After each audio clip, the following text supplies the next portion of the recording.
Religião é um tema delicado, como vocês sabem, sendo um assunto comum em reportagens, conversas e programas de TV.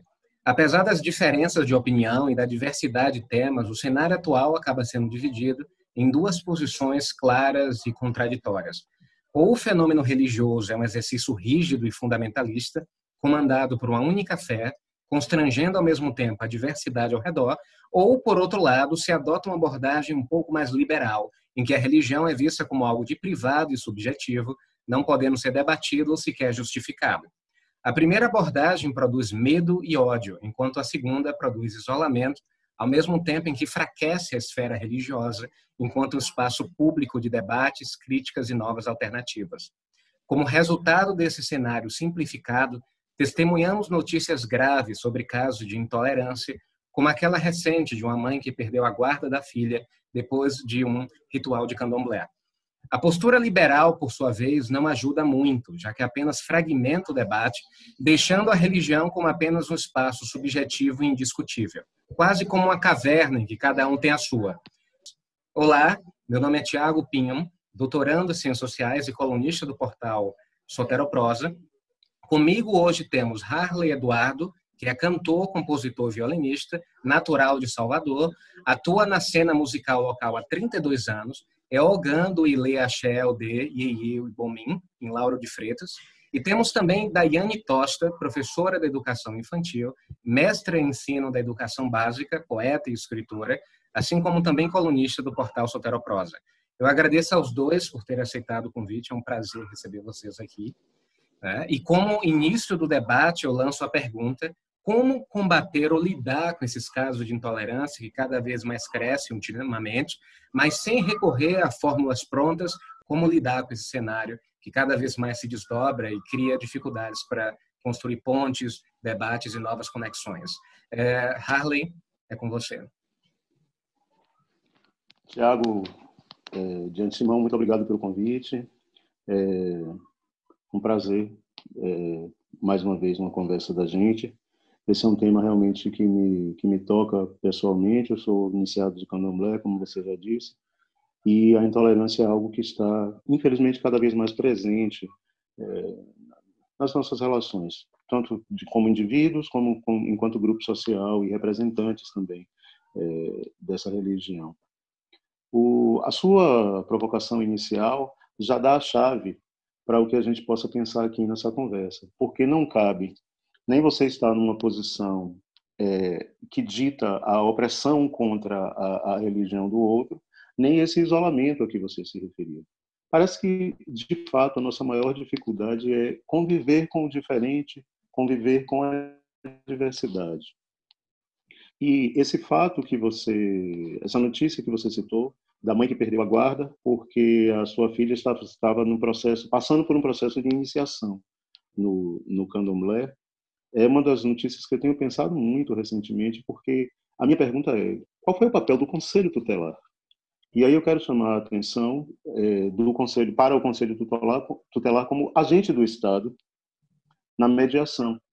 Nós temos uma lei de combate à discriminação religiosa que data de 89, da nossa Constituição mais recente, e que depois foi alterada em 97. Por fim, houve o reconhecimento desse problema pelo Estado quando o presidente Lula instituiu o dia 21 de janeiro como Dia Nacional de Combate à Intolerância Religiosa. Então, se nós temos leis que nos protegem da intolerância, por que a nossa convivência ainda não é pacífica? E aí eu coloco essa pergunta porque a única coisa que tenho pensado recentemente é que a gente precisa voltar a pensar que o aparato jurídico só não é suficiente para sanar essa questão. A gente precisa modificar uma cultura, a gente precisa educar para aceitar o outro. Eu também fico refletindo muito na história dessa mãe que perdeu a guarda da filha, porque eu sou mãe também, e isso na minha cabeça, é inadmissível pensar que o Estado pode tomar minha filha de mim assim. Então, eu acho que falta um pouco de empatia, né? E eu acho que a gente tem que colocar a discussão dentro de uma discussão sobre o racismo também, porque eu acredito que a intolerância religiosa no Brasil é muito resultado de um racismo estrutural, né? O que acontece?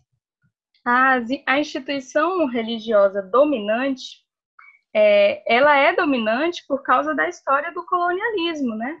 É fruto da colonização. E por isso que nós temos essa religião dominante, né? Porque é a religião dos brancos. E a igreja acaba se isentando dessa história, né? A igreja acaba achando que ela está à parte, que a religiosidade está à parte, está separada da sua história sangrenta de opressão, de escravidão, de racismo, de sujeição. Então, eu acredito que o primeiro passo mesmo é responsabilizar e entender qual é o meu papel nessa opressão, né? E realmente lutar contra isso. É um caminho. E eu acho interessante no argumento de Harley e Dye, né? Primeiro no de Harley a respeito de entender a diversidade, não só como um aparato jurídico, um espaço, uma estrutura de jogo que está dada, mas como algo que alguns autores chamam de ethos. Ou seja, não basta ter só as regras do jogo. Eu preciso ter os jogadores também dispostos a incorporar as regras do jogo, que são duas coisas diferentes. Por exemplo, o que acontece às vezes com indivíduos que pedem na democracia a ditadura. Indivíduos que se aproveitam do aparato jurídico da democracia para pedir algo que é contrário aos valores democráticos. Ou seja, você não tem uma compatibilidade entre regra e ethos, né? Você tem as regras de um lado, que é democrática, mas você tem um ethos autoritário, que se aproveita das regras do jogo para implantar esse ethos, essa postura de vida que é autoritária. Eu acho bem interessante o que Harley falou. E no caso de Dye, por exemplo, essa coisa de que muitas vezes você, para definir quem você acaba definindo o outro meio que sem querer ou querendo, digamos assim. Você, para definir a sua religião, você precisa de um contraponto. O outro que não é você. E, de maneira geral, esse outro é demonizado, é reduzido, é simplificado, né? É caricaturado.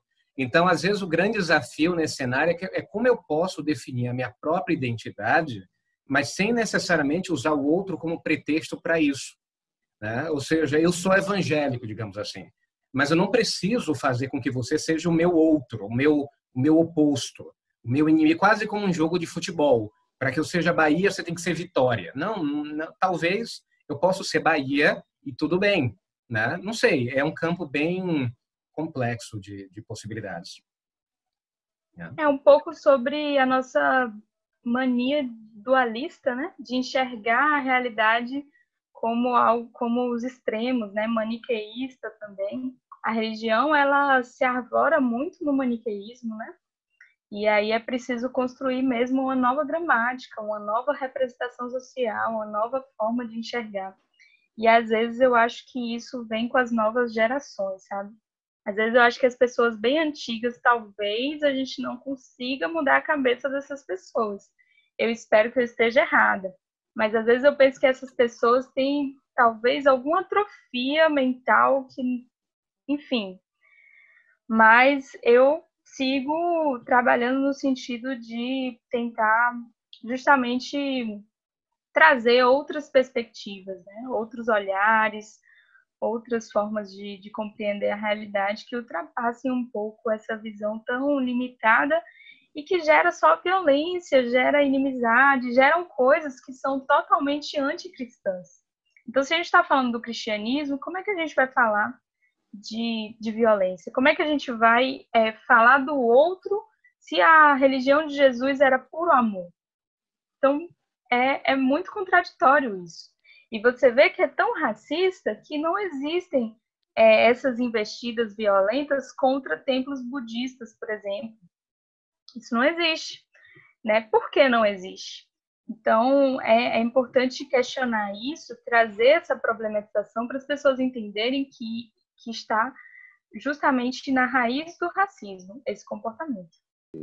História que você revela como seu caminho existencial já me enche de esperança, porque você é uma moça negra que quer combater o racismo e, ao mesmo tempo, reclamar o seu direito à religião cristã.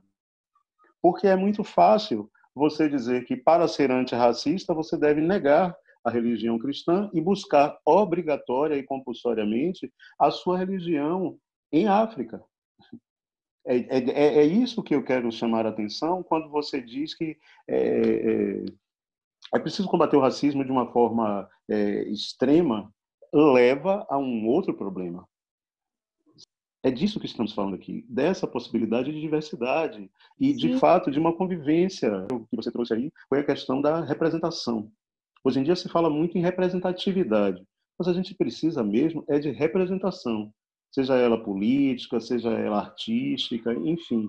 A gente precisa de pessoas que tomem partido, que se coloquem efetivamente. Porque representatividade nos leva a entender o quê? Então a gente precisa mais de representação do que de representatividade nesse momento. Eu posso ferir suscetibilidades do movimento, de algumas lideranças. Posso, para citar as palavras da moda, ser cancelado por essa fala aqui, porque isso vai de encontro, inclusive, a algumas lideranças da militância do movimento negro. Então, eu também tenho que ter muito cuidado ao me colocar, mas eu acho que a gente precisa pensar dessa forma.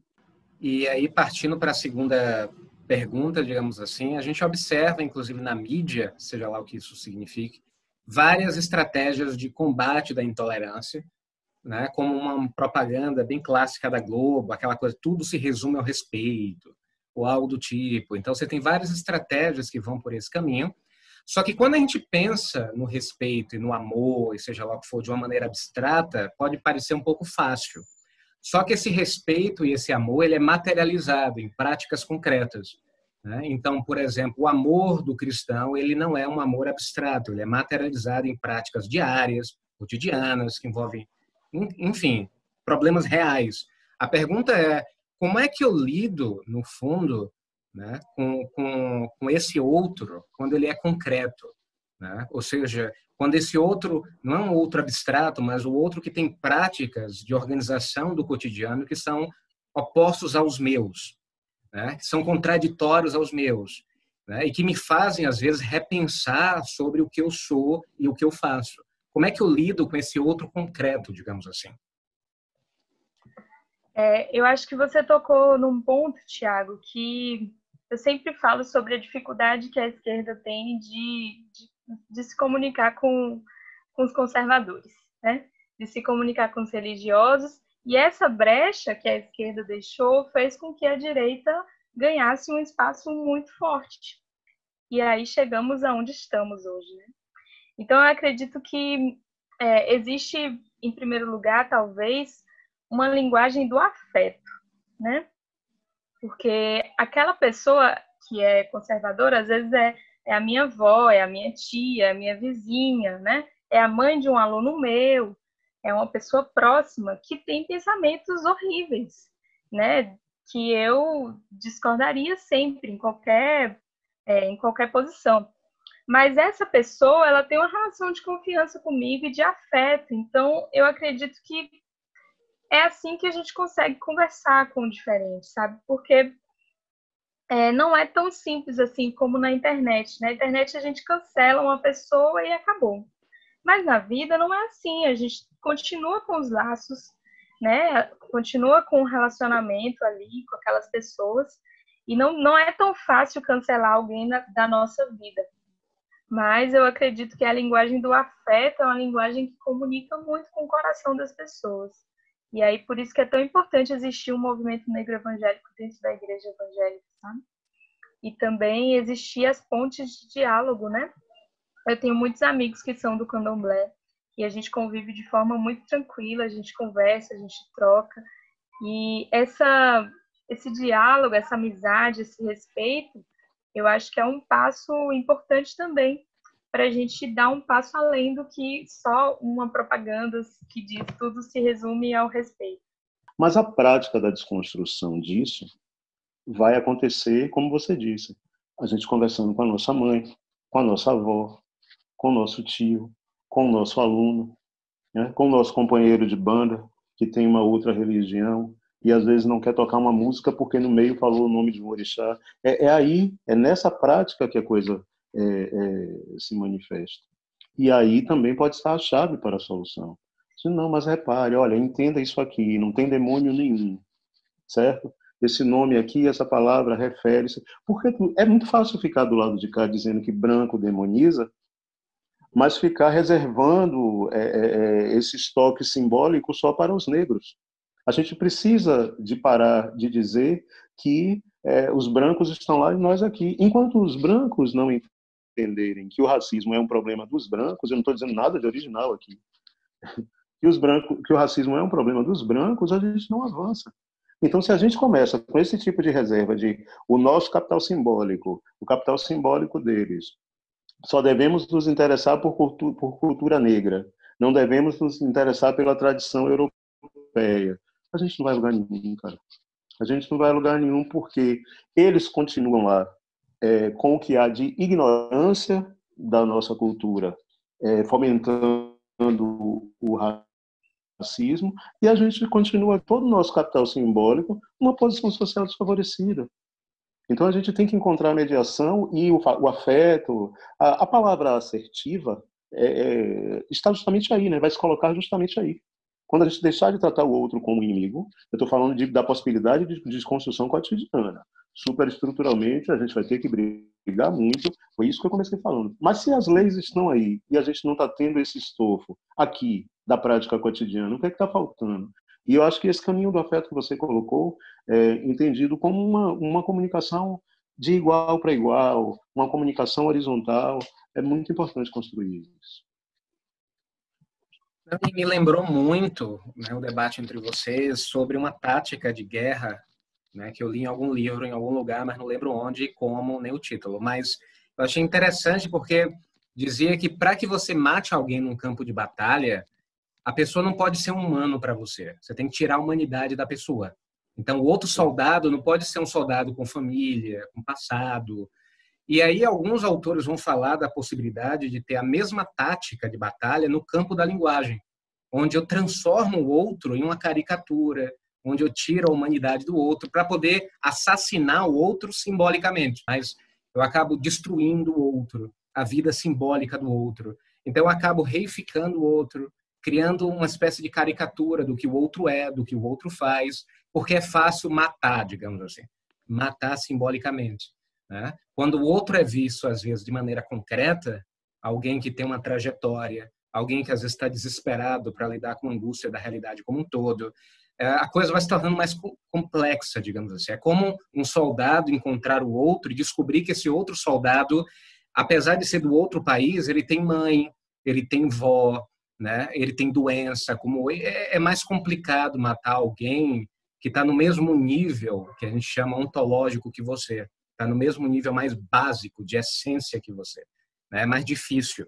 É muito mais fácil, como no caso do nazismo, você matar uma barata. Os judeus eram baratas, eram insetos, né? Não eram pessoas normais. Aí é fácil matar alguém assim. E aí no campo simbólico a gente vê muito isso. O outro é o demônio. Ou no caso mesmo dos evangélicos, no caso da esquerda, a esquerda tem um ranço com os evangélicos grande. Ninguém diz isso na cara, mas a gente tem uma espécie de resistência meio natural. Quando a gente pensa em evangélico, a gente pensa em bolsonarista, a gente pensa em alguém reacionário, mas isso é uma caricatura. A gente cria um fantoche que é complicado. É complicado porque esse outro concreto, por exemplo, é você daí. Você não é um fantoche. Né? O Harley não é um fantoche.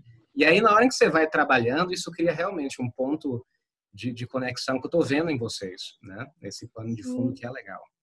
Você me fez pensar numa coisa, Tiago, agora, sobre esse ranço com evangélicos. Mas a gente esquece que, historicamente, o protestantismo surgiu no momento em que o catolicismo era opressor, e a primeira atuação do protestantismo ela é democrática. Ela é justamente um esforço no sentido de que as pessoas não sejam oprimidas, de que as pessoas conheçam os fundamentos. Isso é o que causou até a perseguição deles, né? Assim, colocar às claras os fundamentos da igreja, quais eram os dogmas e que espécie de desvio estava acontecendo ali. Quando da chegada do protestantismo no Brasil, aí, se a esquerda tem essa postura hoje, é por ignorância histórica, porque o protestantismo teve papel, inclusive, na transição do Império para a República e, mais uma vez, esteve presente no esforço de democratização do espaço social. Então, a gente precisa, sim, lembrar de ambos os lados, né? Ambas as partes precisam se desarmar, conhecer mais sobre o outro e, aí, sim, chegar às possibilidades de mediação. É isso. A realidade, ela é ambivalente, né? Ela é ambígua. Da mesma forma que a gente tem na história do protestantismo, como o Harley muito bem lembrou, um histórico de luta, né, pela igualdade, de luta por direitos, a gente tem também um histórico de opressão, né? Justamente porque a realidade é contraditória, é ambivalente, ela é ambígua. E aí eu acho que muito o que falta é as pequenas igrejas conhecer um pouquinho da sua história também, sabe? As pessoas religiosas precisam conhecer a sua raiz, conhecer a sua história. Isso deve ser estudado nas igrejas. E eu acho que muitas pessoas da periferia são evangélicas. Eu vejo isso porque eu sou da periferia, eu moro em Pirajá, que é um bairro periférico, e eu dou aula também na periferia, e eu circulo pelo subúrbio ferroviário, e eu percebo que existem muitas igrejas evangélicas. E existe naquele povo uma sede por justiça social que ela é pacificada, sabe? Uma coisa, eu só queria fazer um adendo, que é justamente isso. Quando a gente fala se é tão importante, por exemplo, para nós do Candomblé, que lidamos com o culto da ancestralidade, não há nem a condição da gente não há a possibilidade da gente não conhecer a nossa história, embora isso aconteça. E também, uma das possibilidades da gente mediar com o outro é isso. Quando eu falei dos protestantes, eu quis dizer isso. Já houve momentos históricos em que esse sistema religioso esteve a serviço do avanço social, da mudança de paradigmas. Então, a gente precisa saber também, para lidar com o outro, não só a partir da perspectiva da aniquilação. É óbvio que, nesse momento, o protestantismo, as religiões, sejam elas evangélicas, neopentecostais, estão, em sua maioria, infelizmente, voltados a um projeto político opressor, mas não foi sempre assim. E pode deixar de ser sem deixar de existir. Eu acho que as nossas falas fecham muito bem nessa possibilidade. Conhecer o outro para mediar sem aniquilar. Se isso entrar na cabeça de todos, dos dois lados, vai ser muito bom, velho. E aí, para finalizar mesmo, a última pergunta, eu acho que é meio que inevitável no momento de pandemia que a gente vive, a relação entre religião e ciência. Porque, de um lado, a gente tem o discurso centralizado científico da OMS, seus procedimentos previsíveis, lavar a mão, usar álcool gel, distanciamento social, e do outro, a gente tem práticas e métodos alternativos das diversos tipos de religiões. Minha pergunta para vocês é como manter essa postura religiosa, suas práticas e métodos, mas sem cair no negacionismo científico. É aquela ideia de dizer, olha, eu vou recusar o que os cientistas estão falando, porque, no fundo, é a minha prática que define o parâmetro para tudo. Como é que eu lido num momento como agora, em que a ciência está assumindo um papel tão central? Como é que a gente lida com isso? Bom, o candomblé, as nossas práticas, os nossos rituais, não tem como ocorrer sem contato. A orientação, nesse momento, é a suspensão de atividade que for possível e manter-se o mínimo, pela manutenção da estrutura das casas, certo? Os rituais mais prosaicos possíveis, porque não pode haver candomblé no momento em que o contato físico está restrito. Se uma pessoa está manifestada, é uma manifestação espiritual, mas essa manifestação espiritual se objetiva num corpo físico. E como você lida com isso? Essa pessoa precisa ser tocada, vestida, certo? todos os processos que estão ligados a isso são processos de muito contato físico. Claro que a gente tem... o processo de iniciação no candomblé nos leva a um resguardo de dias ou meses em que você tem que beber no seu copo, comer no seu prato, ninguém pode lhe tocar, você tem até o seu banquinho para sentar, certo? Então, dentro dessa nossa educação, dentro desse procedimento que a liturgia mesmo nos faz internalizar, já há uma série de procedimentos que nos defendem disso tudo. Só que é muito difícil, cara, porque você vai aglomerar sim. Vai ter muita gente sim, em algum momento vai haver um escape. E eu quero acrescentar uma coisa sobre isso que você falou, da relação da religião com a ciência. Eu pertenço a uma casa, eu sou iniciado numa casa que é regida por um caboclo. Deixa eu estabelecer uma coisa aqui. Hoje em dia há uma linha há uma orientação que vem muito da militância política de acabar com o sincretismo. Então, são essas pessoas que querem encontrar um elo com um candomblé genuíno com fundamentos africanos, certo? Eu sou iniciado numa casa e a minha fé está baseada, regida por um caboclo. O caboclo é uma entidade brasileira que vai mesclar elementos do candomblé com o cristianismo. O caboclo regente da minha casa, ele, em conversas com os filhos da casa, ele diz assim, olha, cuide disso aqui. Ele lhe prescreve uma folha e diz que você está com um sintoma físico e tal, mas ele diz assim, e vá ver o homem do anel. O homem do anel é o médico branco. Então, se essa entidade, ele vai se valer dos conhecimentos que ele traz e dizer que associa a isso uma outra tradição que também pode nos socorrer, não seria eu, nesse momento, que ia achar que estou em condição de desafiar uma ameaça como esse vírus. Então, a orientação da maioria das casas, nesse momento, é segurar a onda, fique em casa sim.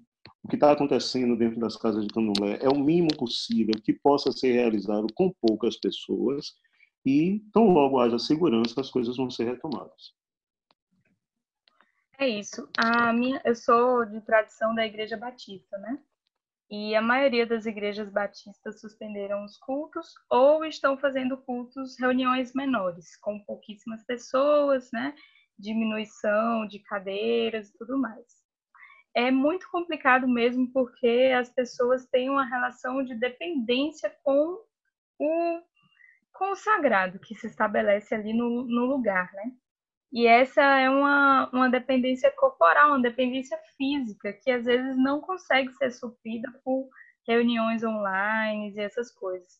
E eu vi casos, né? Eu vi de perto acontecer casos de pessoas se desesperarem, ficarem adoecidas, né? Com problemas de saúde mental, ansiedade, porque é um momento delicado que causa mesmo ansiedade, que pode causar depressão, a pessoa tem que ficar em casa, tem uma ameaça ali que pode tirar a vida dela, né? Uma ameaça nova, ninguém sabe lidar direito com essa doença. Então, as pessoas ainda privadas de se encontrarem ali na igreja, de se reunirem, isso acabou gerando também um desespero muito grande. Mas eu conheço também outras igrejas que têm esse discurso mais negacionista, e que é um discurso que tem ganhado muita força, inclusive o presidente ele tem essa linha de discurso, né? E acaba amplificando um pouquinho essa narrativa. E eu acho que é muito ruim, muito prejudicial, porque as pessoas estão ficando adoecidas, né? E podem até morrer. E, assim, é algo muito sério e a gente precisa responsabilizar as pessoas que não cumpriram com as indicações e as recomendações da OMS, né? Então, é isso. Por um lado, é muito difícil, porque as pessoas precisam de um lugar, precisam de um contato, como o Harley estava falando, né? Mas é momento de segurar as pontas, é momento de ressignificar as relações, de repente você se aproximar de pessoas, não fisicamente, mas fazer uma ligação, perguntar como tá, trocar uma ideia. Pessoal, infelizmente nosso tempo já terminou, mas queria agradecer muito a Dai e Harley mais uma vez, a gente trocando esse bate-papo, foi um prazer enorme você ter participado desse. Espero que no futuro se abram para novas possibilidades também, né? Porque o Soteroprosa, inclusive, está aí para novos debates. Queria agradecer muito a vocês dois. Obrigado, Tiago. Foi, de fato, muito prazeroso, mais uma vez, a nossa conversa. Daiane, também, muito obrigado. Foi um prazer conhecê-la e um prazer maior ainda ter conversado com você. Isso, queria agradecer muito essa oportunidade, dizer que eu aprendi muito hoje. Foi um prazer bater esse papo e eu espero que esse vídeo alcance muitas pessoas, né? E chegue a muita gente aí. Então não esquece de dar o seu like, de compartilhar com as pessoas, de salvar esse vídeo, mandar para todo mundo que você conhece e se inscrever no canal também, né? Isso, Thiago? É isso aí. Tchau, tchau.